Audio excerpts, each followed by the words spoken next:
Hey guys, it's Sammy. Welcome back to my channel. And today, number one, background noise.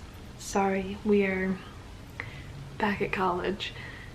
2, in honor of the upcoming holiday, Valentine's Day, as well as the release of the P.S. I Still Love You movie out February 12th. Don't forget.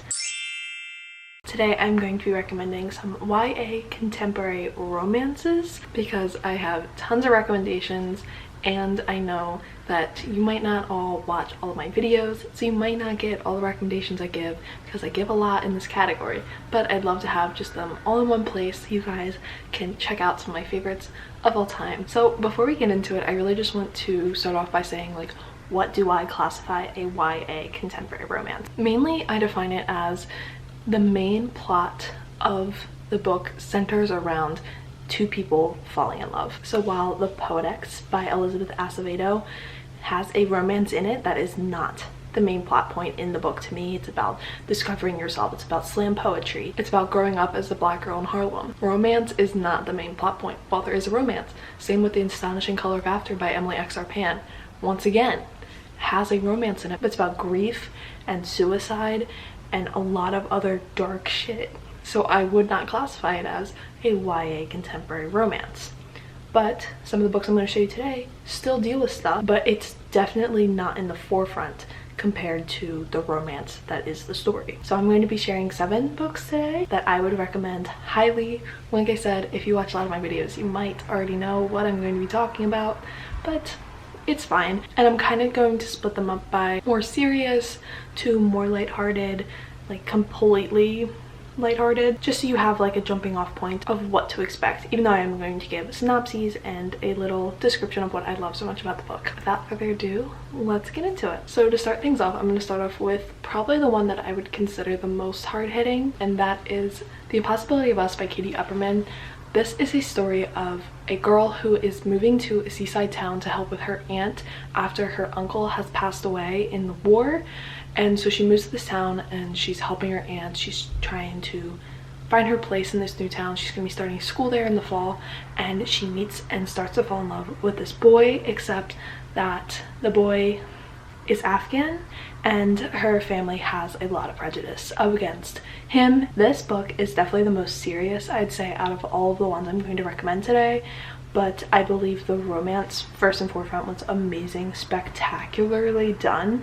It's told between a narrative from our female protagonist, normal narrative about just her life, and then our male protagonist is written in poems or short sort of stories in sort of a lyrical prose, and it's so well done. And I was absolutely obsessed with the characters. It really hits on the prejudice against Afghani people, and it hurt.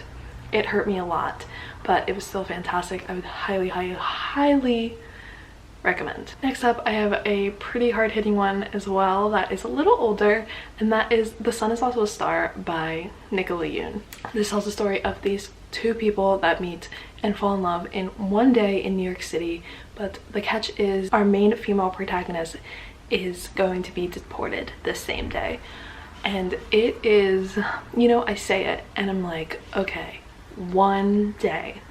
And you know what? I'm not against insta-love because I 100% believe in it. Once again, it's a story. It doesn't show like the longevity of their relationship and, you know, all that jazz. The story was so consuming and addictive, and it also follows the perspective of a few like side characters that pass along them along the way. There's like the perspective of this, not TSA worker, just like a security guard that sees them along the way. And I feel like there's a few other, maybe even just like worldly objects, like the world is viewing them. I feel like it was so incredibly well done. And this is probably one of my favorite couples. And the movie is absolutely spectacular as well. I would highly recommend that. Moving on, slightly less dark, even though I'd say there's only really 2 books on here I would consider that don't have like any sort of like hard undertones. But next up, I really want to recommend Call It What You Want by Bridget Kemmerer. This would not be a list without Bridget Kemmerer and another author that I'm going to include in a second. But Call It What You Want follows these two main protagonists. It goes back and forth between their perspectives, and our male protagonist has recently fallen from grace, so to say, because his dad was caught in a scandal where he was stealing money from a lot of the people in his town through a scam that he was running. And then our main female protagonist has also really faced some backlash recently due to something she did that isn't really explained. It's just said that she used to be a good girl, she used to follow the rules, and then she did something bad. And this really follows the story of our male protagonist trying to help the families that were affected by his dad's decision. And his dad actually tried to kill himself, and now he's severely brain damaged, and it deals with that too. So this, like I said, is certainly not light, but the main point of this book is still the romance, I'd say. Even though it does deal with a lot of other stuff and a lot of points that it touched on, I was obsessed with. Like, I thought it was just like so well done, and the romance is fantastic. I love Bridget Kemmeter's romances. They always get me every single time. Her contemporaries, I've read all of her contemporaries, they're all fantastic, but for the purpose of this video I thought I'd recommend this one because I still think this one might be my favorite. Next up, wouldn't be a video without Jen Bennett. And for the purpose of this video, I'm recommending Alex Approximately by Jen Bennett. I think this is my favorite Jen Bennett, and it's funny because, like I said, Starry Eyes was my favorite book of 2018. Oh, that's so long, 2018, yeah. And then like Alex Approximately, it actually fell at 3 last year, but I still think it's my favorite Jen Bennett. And basically this follows the story of these two people that talk to each other through this movie chat space, and they strike up a real connection, and they don't use their real names. It follows the perspective of the main female protagonist, and she is moving from where she used to live with her father in this seaside town. I see a trend here, to trying to escape some bad things that happened in her past, in her old town. And she moves to this new town, and she starts working in this like tourist trap museum with like a lot of eclectic items, and she starts to kind of have this relationship with the security guard there. And we know that the security guard is the guy she's been IMing with for the last like while, but they don't know. But it's so good. Like, I literally want to reread it. It was so good. And like I said about all Jen Bennett's writing, it's so sex positive. It's so just like beautifully done. Always fantastic. Always love them. Like I said, I would also recommend Starry Eyes, and I'd also recommend Serious Moonlight, but I'm just gonna recommend Alex Approximately for this one, okay? Fantastic. Absolutely adore. Okay, and then a last book that I would consider having some, you know, dark undertones, and that is Tell Me Three Things by Julie Buxbaum. And so this tells the story of a girl that's moving to a new town with her to live with her father, or no, she's moving with her father to a new town to live with his new wife. And she moves to this new town, and she is trying to navigate this school, and she gets this email from this person that is going to tell her the ins and outs of the school, and they start to strike up like a friendship, and it's really sweet. And like I said, I seem to have like a thing for like the letters going back and forth thing. I've read a lot of those recently, and they've all been fantastic to me. And I feel like this one's generally underhyped. Like, I don't hear a lot of people talking about it, but it's absolutely fantastic. I listened to this one on audiobook, which I would recommend. And once again, it tells a fantastic story of grief because her mother had passed away.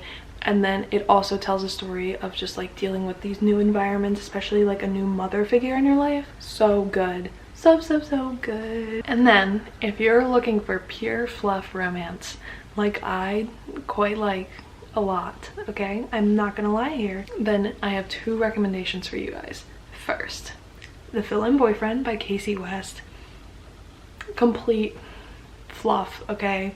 You can't convince me it's not really complete fluff. Like, yeah, there's some like undertwining things, but really it tells the story of this girl who's been dating this college guy, and none of her friends from high school have ever met him because they're in like long distance, and she's finally going to bring him to prom, and he breaks up with her as they're about to walk into prom. She's freaking out because one of the friends in her friend group is kind of like telling everyone in the friend group that like he doesn't exist, and if she walks in without a date, she's screwed. She's absolutely screwed. So what does she decide to do? She decides she's going to find a random boy in the parking lot and pretend like that is her boyfriend. lovely, so fantastic. I was obsessed with the romance. It was so much fun. I thought the characters were fantastic, and the overall plot was just really freaking cute. It was super fast-paced, which is what I would usually say about fluffier romances, is that they're super fast-paced. I think I read this book and the next book I'm going to recommend in like 1 or 2 days, both of them. Fantastic, lovely, great, just great. And last but not least, a book you probably haven't heard me talk about at all, and that is Wanderlost by Jen Malone. I just finished this book about a week ago, maybe, and it is definitely one of my new favorite books. Cheesy romances, they get me. This is the story of our main female protagonist, who is kind of a homebody. She doesn't like to go out and explore, and after she kind of gets her sister into some trouble, she has to take her sister's spot on this European tour for old people and be their tour guide. And obviously this girl's like never left her hometown. She like knows nothing, so things go wrong, and because things go wrong, this guy has to come and help out, and it's a romance, and it's so good. Okay, it's just like sweet, sickly sweet, cute, fantastic, lovely. And you're traveling Europe, so there's like fun locations, and like there's these old people, and there's such like a dynamic group, and they all have all these characteristics, and they're just fun. And it was just like super fast paced. Like I read it in 1 or 2 days.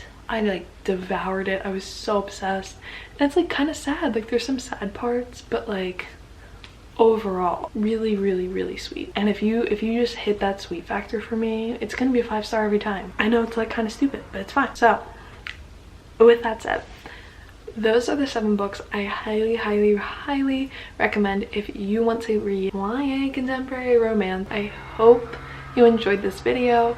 As always, all my social media links are down below. We got some Twitter. I've been updating my bookstagram. You can follow my main Instagram. Goodreads, please add me on Goodreads. I use it a lot. I don't have that many friends. Please add me. And I hope you're excited for P.S. I Still Love You. This whole video kind of felt like a brand deal, but it's not, because I'm not that cool. But I'd obviously recommend this series too. Didn't feel the need to include it in here. I think you guys get the idea. But I'm so excited, and I hope you guys enjoyed this video. And I will see you very, very soon with a very exciting video. Bye!